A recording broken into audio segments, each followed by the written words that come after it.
আসসালামু আলাইকুম। হ্যালো সিফাতের পক্ষ থেকে আপনাদের সকলকে জানাই আন্তরিক শুভেচ্ছা ও অভিনন্দন। হ্যালো সিফাত ইউটিউব চ্যানেলের নিয়মিত দর্শক যারা, আপনারা সবাই কেমন আছেন? এই ভিডিওর কমেন্ট বক্সে অবশ্যই কমেন্ট করে জানিয়ে দিবেন। আলহামদুলিল্লাহ, আমি আপনাদের দোয়ায় অনেক ভালো আছি। প্রায় ৯ মাস পর আপনাদের সামনে নতুন একটি ভিডিওতে আসা। তো আজকে কেন জানি মনে হচ্ছে আপনাদের সামনে নতুন একটি ভিডিওতে আসি। এই মুহূর্তে আমি যে স্থানটিতে বসে আছি, এটি হচ্ছে আমাদের হ্যালো সিফাতের একটি শোরুম। তো হ্যালো সিফাতের এই শোরুমটুকুর সম্পূর্ণ ভিডিও আপনাদেরকে আমি ঘুরিয়ে ঘুরিয়ে দেখাবো।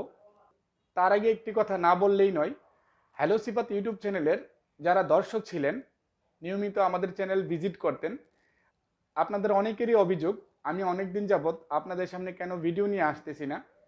তো তার জন্য প্রথম অবস্থায় আমি সকলের কাছে ক্ষমা চেয়ে নিচ্ছি। আপনারা অবশ্যই ক্ষমার দৃষ্টিতে দেখবেন। তো চলতেছে সেপ্টেম্বর মাস, আপনারা জানেন প্রতি মাসের ১ থেকে ৫ তারিখের মধ্যে আমাদের নতুন ব্যাচ শুরু হয়। বিভিন্ন জেলা থেকে ছাত্র ভাইয়েরা আসে, এদেরকে আমি প্রশিক্ষণ দেই মোবাইল সার্ভিসিংয়ের উপর।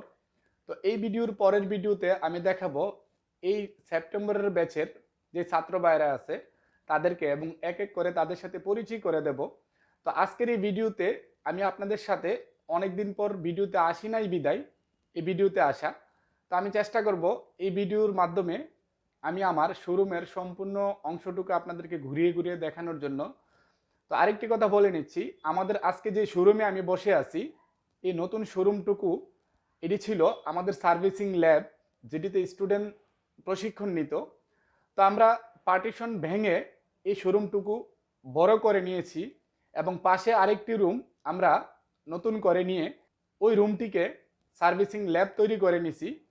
তো আমরা এই ভিডিওর পরের ভিডিওতেই দেখাবো আমাদের যে নতুন সার্ভিসিং ল্যাব, এবং ছাত্র ভাইয়েরা কীভাবে কাজ করতেছে, কতজনের আসন আছে, তারা কিভাবে কাজ করতে পারতেছে কিনা সেই বিষয় বিস্তারিত আপনাদের সামনে তুলে ধরবো। তো চলুন আমি এক এক করে আপনাদেরকে আমাদের এই নতুন শোরুমের বিশেষ অংশটুকু দেখাবো। তো যারা নতুন শোরুম অথবা দোকান দিতে চাচ্ছেন, ডেকোরেশনের একটি ব্যাপার থাকে, তার জন্য আমি আপনাদেরকে বলবো শুরু থেকে শেষ পর্যন্ত অবশ্যই এই ভিডিওটুকু দেখবেন। চলুন আমি এক এক করে আপনাদেরকে ঘুরিয়ে ঘুরিয়ে দেখাচ্ছি।